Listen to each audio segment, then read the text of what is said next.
Hello everyone, I hope you're all having a fabulous Monday. Today I'm coming at you with our weekly Minks Monday Q&A. Before we get started, let me share the bag that I'm currently rocking, and that is the Louis Vuitton Palm Springs Mini Backpack. Alright, so grab your coffee, grab your tea, let's start your workout, let's go to work, let's do your laundry, whatever it is that you do, come join me. We have some awesome topics to cover today. Starting with the first question from the Bag Memo.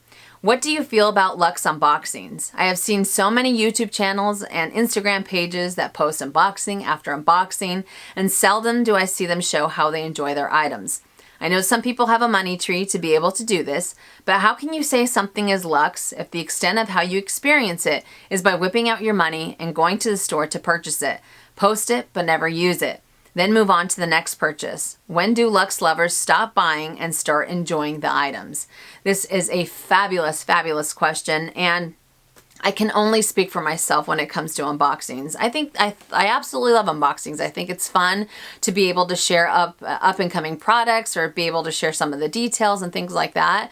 And I know that there's a lot of wonderful YouTube channels out there and a lot of great Instagram accounts who focus on unboxings a lot more regularly than I do. It's funny because last week I had someone say that I do it every single week. I know I don't, that would be great if I could, more power to anybody that has the possibility to do that. But myself, I have a lot more wear and tear and I have a lot more review videos than I do unboxings on my channel, but I think it's all a matter of personal preference. But for me, I feel that when it comes to any luxury good, yes, I can appreciate them because they are an extension of someone's personality, and yes, they are a work of art, or yes, they are a piece of art and things like that. But I want to know the good, the bad, and the ugly, and to be able to share that with people, especially if they're looking to add something to their collection.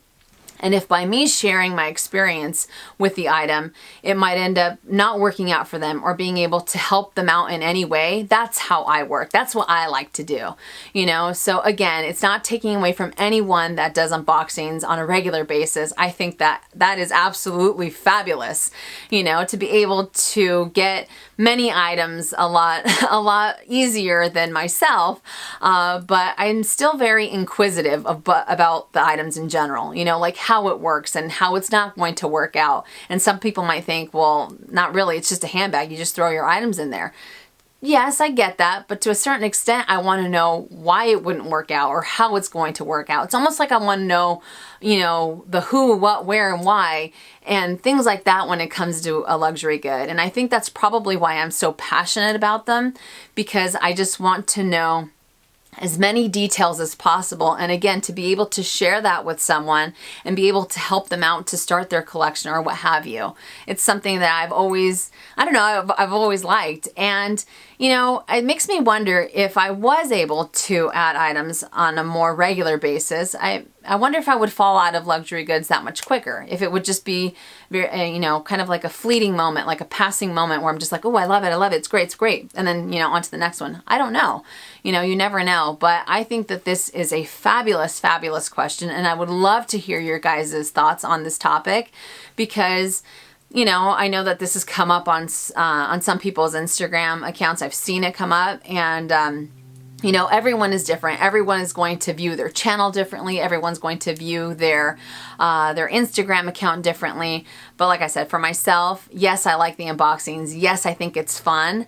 But I just want to know, how and why and things like that. I don't know. Maybe it's the nerd in me. I have no idea, but that's how I end up working. But I would love to hear your guys' thoughts on this because I think it is a great conversation. Next question from Moores. What are your thoughts on designer waist bags / fanny packs, like the now infamous Gucci one? Are they a good investment, or is it better to pay more for a bigger bag or crossbody?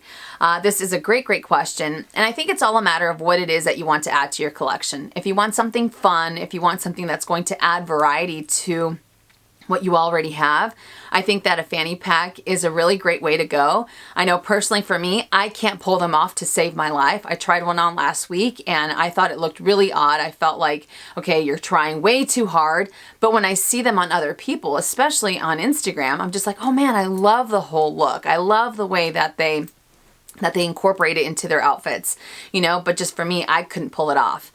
So like I said, it's all a matter of what it is that you want to add to your collection. Now, I will have to say this, some people might think I'm crazy, but I find something oddly appealing about having all of your items right in front. You know, maybe it's just me, like I said, but you have all of your you know, you have your wallet, your phone, or whatever it is that you need right up front. It's easier to retrieve the items, and you don't have to worry about it being on your shoulder. You don't have to worry about it being on your back, like if you were to carry a backpack or anything like that.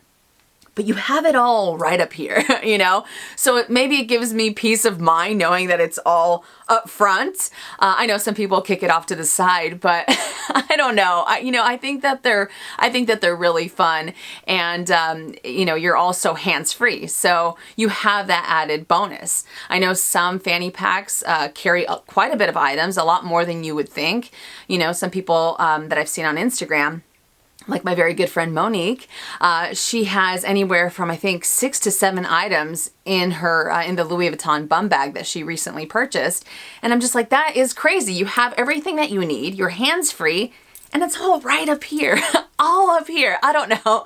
I think that the waist bag or the fanny pack, it's an acquired taste for certain people. You know, like some people don't like it, some people love it, and I love to see it on other people, just not on myself, because I feel like I'm trying way, way too hard. But the fact that they're fun for me is undeniable. So, all a matter of what it is that you want to add to your collection.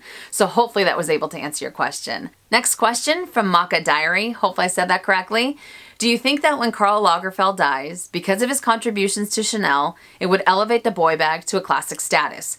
Or do you think that the boy bag will eventually fall out of style? This is an awesome question. And do I think that it would elevate the boy bag to classic status? I absolutely think that it would. I would hope that it would, just because, as you said, of the contributions that he has made to Chanel. And, you know, Chanel was popular before, but I feel that with Karl Lagerfeld, he's really just kind of catapulted it into this completely different category. And he's kept Coco Chanel's vision alive. And sure, he's made certain designs that we might sit there and think, seriously, why would you do that? Or maybe that weren't as popular. They didn't have as big of an impact that the house might have anticipated. But you can't deny the fact that every year it just seems to get bigger and bigger and bigger, more and more popular as the years go by, you know. And you have the 2.55 that Coco Chanel designed. Then you have the classic flap that he designed, and a lot of people love that bag as well, myself included. And then you also have the boy bag that I feel really just kind of adds a certain variety. It adds a certain type of versatility to the fashion house that maybe the other two designs don't have. So I don't foresee it going anywhere. You know, a lot of people like the edginess that it has, and for it to be statted into the classic line, you know, to be considered part of the classic, I feel that it would only be fair, just because of what he has brought to the table, what he has, how he has kept Chanel alive. You know, and like I said, we might not agree with some of the designs that have come up throughout the years, or even with their price points. You know, that's a completely different story, but it's still extremely popular, and it's getting even more and more popular as the years go by. So, I definitely, yes, I would expect it to be there. But you never know. Only time will tell. But I don't see the boy bag falling, you know, or not being popular 5 years from now, even 10 years from now, just because there's a certain appeal to it. And there's a certain type of, I don't know, I feel like when you see the boy bag, you automatically think Karl Lagerfeld. You know, you don't think of anything else. You think Karl Lagerfeld. That's his baby. That's his design. Even though, yes, he's designed, another bag that's extremely popular, but still, I don't know. It's that edginess, that appeal that I think isn't going anywhere. So those are just my 2 cents, but I would love to hear what you guys think about this question. So hopefully that was able to answer it. Next question from Minnie M. What are your thoughts on the new flower tote from Louis Vuitton? I love it, especially in the black trim. I think it's making my heart sing. This is a great question, and if I can, I took some video on my Instagram stories about a week and a half ago. If I can incorporate it into this video, I will do that. And I will also include pictures of the flower tote right now.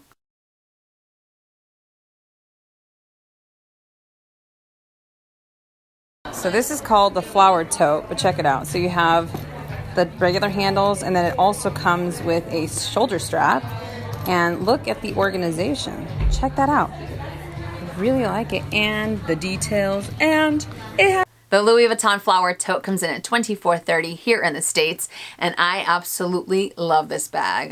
When I was at the boutique, I literally just beelined it for it. I saw it up on the shelf, and I was just thinking, what is this? I hadn't seen it. You know, I hadn't heard anything about it. But I feel that this bag offers so much for the price point that it has. It's a tote. You guys know how I feel about totes. It comes with a removable adjustable strap. It has quite a bit of organization. It has microfiber lining. It has feet along the bottom. And I transferred all of the items that I was carrying in the bag that day into that bag and a few others to just kind of see how it felt on my shoulder. And it was very, very comfortable. But again, the fact that you can use it as a shoulder bag, you can...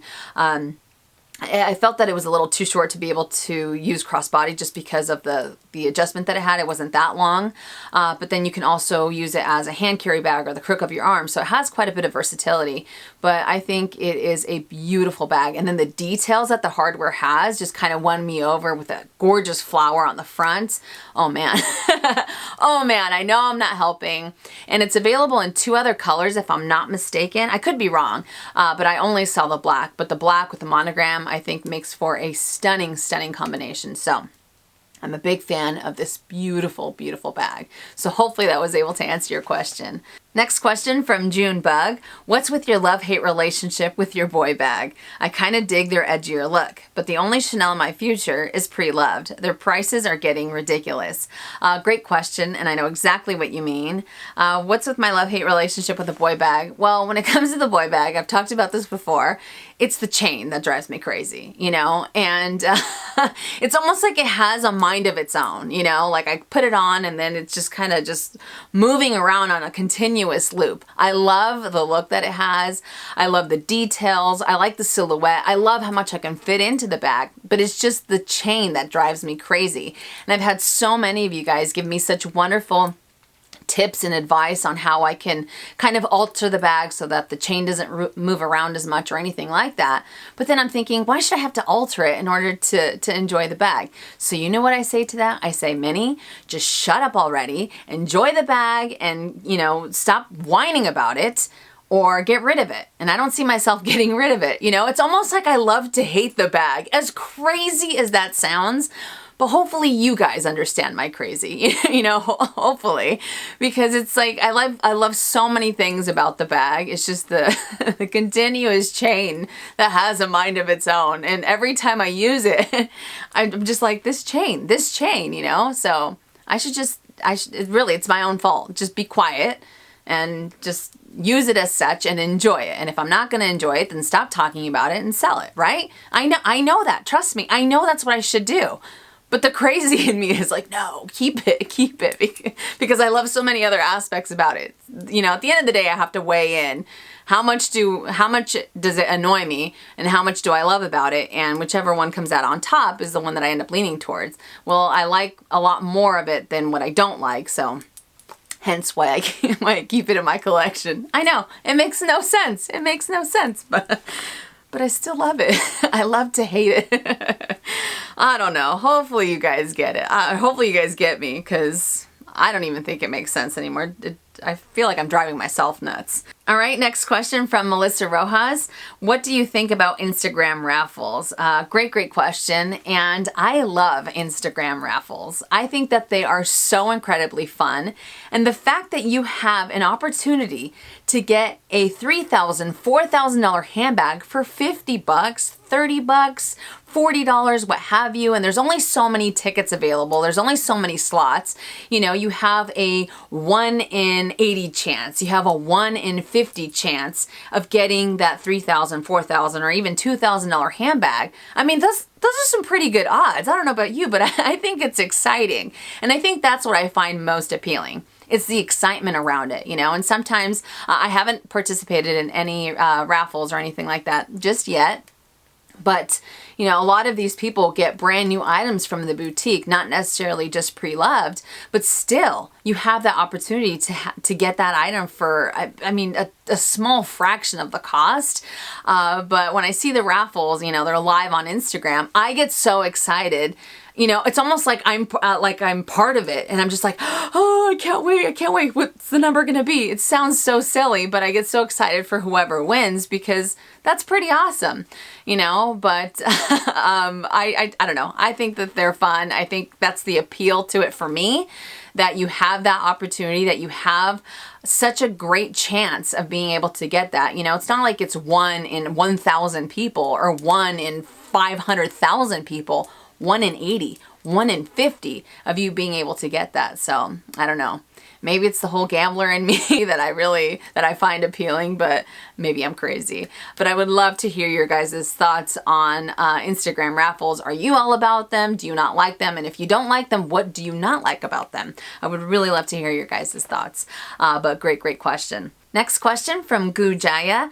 Your weight loss journey video is so inspiring. Are there any bags, i.e. the favorite, that you didn't think fit your frame but would reconsider now that you are 5'5"? End of sentence. Thank you so much. You're too kind. All right, so are there any bags that I would reconsider like the favorite? I love the favorite. I still think it's a beautiful bag. I did try it on at the boutique. I think it was maybe 3 or 4 months ago. They had one there, and when I went to put it on, it still ended up landing too high up on my torso to the point where it did end up hitting my chest. So I still found it to be a little too uncomfortable for my own taste, but I still think it's a gorgeous bag. But unfortunately, it doesn't end up working out. Now, as far as any others, not really. Nothing that really comes to mind. There is one that I've kind of been on the fence about for a while now, but in the past, anytime I would try it on at the boutique, it was incredibly uncomfortable when I'd put it on my shoulder because it would end up hitting right underneath my arm. So I felt that I couldn't really relax my arms, and that was the Neverfull in the PM size. And I know that the shoulder strap is a lot shorter than the MM. But other than that, you know, I think it was 2 years ago I did a reveal, or it was a video called To Chanel Mini or Not, or something like that. And I had always liked the Chanel Mini, but every time I went to put it on, I felt that I overwhelmed the bag a little too much, especially if I was to use it crossbody. And I'm very happy that I do have the 2 Chanel Minis in my collection because I enjoy those bags immensely, and I love using them crossbody. That's my preferred way of using them. And I honestly think that's why I'm having so much fun with the mini handbags that I have, like the Palm Springs, and then the 2 Chanels, and then the Celine Nano, because before I felt so incredibly uncomfortable. Again, I felt that I overwhelmed the bags, and I didn't like the way that it looked whenever I'd put them on. So now, even though I will still be a tote person, I am still a large bag person through and through. That's my preferred style of bag, a large bag that I can throw everything in there. I'm just having so much fun with the minis now. So that's probably why I end up leaning more towards them within the last year or so, because I feel a lot more comfortable being able to sport them. But that Neverfull PM, I've always just kind of had eyes for it, you know. But I like the MM. I think it's great. Do I need two different size Neverfulls? Maybe not. But I don't know. I like how it's small and you can still end up fitting quite a bit in there. So hopefully that was able to answer your question. All right. Next one from Sarah Wright. Just wondering your opinion on the new pink Empreinte color. I love it, but don't know whether to go with it in the Pochette Métis or the Victorine Wallet. Help. Or should I be going for classic colors like the black leather monogram, etc.? Wonderful question. And the new pink Empreinte color, the Freesia, oh my goodness, this color is gorgeous. It's like this vibrant, this beautiful like hot pink. And I did have a chance to see it in person. I thought it was going to be a lot brighter in person than what I saw. But if you want a really fun handbag, if you have all black, you know, and I'm probably not the best person to ask, just because when it comes to handbags, I tend to go for all black. And when it comes to small leather goods, I'm a lot more adventurous. But if you want something different. If you like that pop of color, then I say absolutely go for the Pochette Métis, you know, or if you want to go for the black because you don't want to worry about color transfer, you don't want to worry about anything like that, and you want to go for a pop of color inside of your handbag, then the Victorine Wallet in the Empreinte Freesia is stunning as well. I really like the Victorine Wallet in general, just because it's a small wallet. You can fit so much in there, and it's not a big bulky, you know, it's not this long bulky wallet that you have to give so much space to in your handbag. You know, it's somewhat compact, but you don't have to go uber compact either. So I really do like that option as well. So if you want something with, if you want your collection to have a really bright pop of color, or a really nice pop of color, then the Pochette Métis in the Freesia is stunning. But if you don't want to worry about color transfer, if you end up having quite a bit of darker clothing and you still want to have that beautiful color incorporated into your collection, then going with a small leather goods so you have that pop inside of your black handbag or your brown handbag, I think would be a really fun way to go. So hopefully that was able to answer your question. Next question from Rachel Weiss. When do you retire a Louis Vuitton piece due to the condition of the leather? You mentioned sending your Neverfull and Demi-Azur for repair. I often see ladies in public with bags that literally make me cringe. This is a great question, and I brought out the Neverfull MM in the Demi-Azur, so we have a little bit of eye candy. Now I know that I was on the fence about this bag, about possibly getting the leather replaced. You know, I didn't know if I should or if I shouldn't. What I decided to do is I'm going to use this bag until the wheels fall off. And I might not use it as an everyday bag. I'm more so categorizing it as a travel bag. Last time we traveled, I used it as such, and it was awesome. I didn't have to worry about, you know, what's going to happen to the canvas, what's going to happen to the leather, what if this happens. All the what ifs just kind of flew out the window, because this bag already has quite a bit of beauty marks that I appreciate, that I love. It adds a story to the handbag.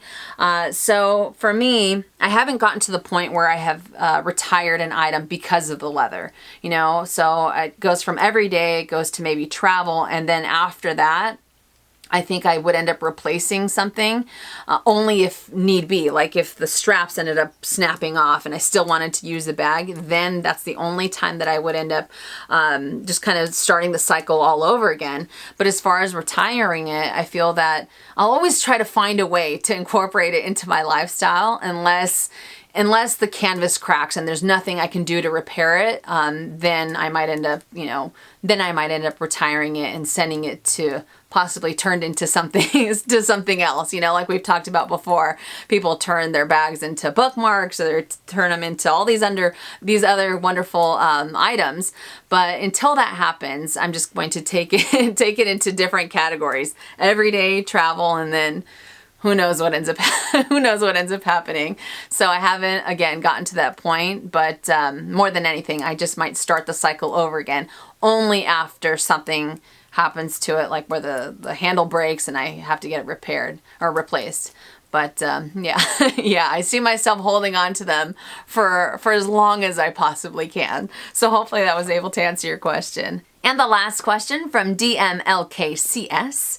I have many SLG boxes, dust bags, ribbons, shopping bags, even sales slip holders that are from items I bought and I will never sell. They are part of my only handbag. Those items are just collecting dust in my closet and thinking of trashing or selling it as a big lot on eBay. What are your thoughts on that? Trash or sell? This is a fabulous question, and I know we touched base on it a few weeks back. I know myself, I can't detach from the shopping bags or the boxes or anything like that. But the way that I see it, if you can sell those items and if you can make money off of it and put that money towards maybe a new goodie or put that money towards something completely different, absolutely, why not? Anytime you can make money off of it, I think that's awesome. Now, I know that a lot of people end up selling, if you do have Facebook, I know that there are Louis Vuitton groups where you can sell those items too. Because on eBay, I have heard of individuals that end up buying the authentic boxes, that end up buying the authentic ribbon and things like that in order to sell the replicas, and they combine them, so it's a little bit more it's a little bit more inconspicuous, I guess, to sell the replica if you have the authentic packaging and whatnot. So I know that that also happens. It's all a matter of personal preference if you want to do it or not. But personally, if I was to do it, I would end up doing it in a group, you know, like I said, the Louis Vuitton Addicts group, where people might want the box because if they bought a pre-loved item that didn't come with a box, or if they bought an item that didn't come with a bag or anything like that, maybe they want to have more of that original packaging to go along with their item, then I would probably feel a little bit more comfortable selling it in a group like that instead of going on eBay. And trust me, I know that if I don't sell it on eBay, it's not going to stop it from happening. I know that, you know, but for me, it would, I don't know, it would make me feel a little bit better to be able to sell it in a group that loves Louis Vuitton. Maybe they want to be able to add it to their item, like I said before, that it didn't come with a box, it didn't come with a bag or anything like that. So it's all personal preference, but I say if you can make a little bit of money off of it, why not? And if you can detach from it, like, you know, maybe I will learn to detach from it, and maybe I'll be able to sell some of the boxes that I have, or the bags, then heck yeah, I would like to be able to sell it so I can buy another goodie. I don't know, that's the way that I see it. But hopefully that was able to answer your question. All right, you guys, so that does it for Minks Monday Q&A. I hope you enjoyed it, and I hope I was able to help. You guys had some awesome questions this week. Now for this week's lineup, I know that I had said that the next time that I was using my Palm Springs Mini, I was going to do a what's in my bag video, so I will have that for you guys later up this week. I haven't decided on the other video, but I also wanted to let you know that for the next 3 weeks, I'm going to have a little bit of difficulty being able to respond back to the comments, but I will still end up getting questions for Minks Mondays and things like that. But I have a few things that I have to get into play, and hopefully I'll be able to share it with you guys probably within the next couple, maybe within the next week. Something exciting might end up happening, I don't know, but hopefully it comes to fruition. But I just want to let you know, I'm not ignoring you or anything like that. I love being able to talk with you guys in the comments, but it's just going to be a lot, my schedule is going to be a lot more difficult to be able to do that for the next couple of weeks. So I will still read every single comment because you guys know how much it means to me. So again, thank you so much for watching. If you enjoyed this video, please give it a thumbs up. If you haven't already and you would like to, please subscribe to my YouTube channel by clicking on the red button down below and hitting that bell so you're notified when I upload videos, which is anywhere from 2 to 3 times a week. And I will see you guys later. And as always, make it a fabulous day or not, the choice is yours. Have a great day.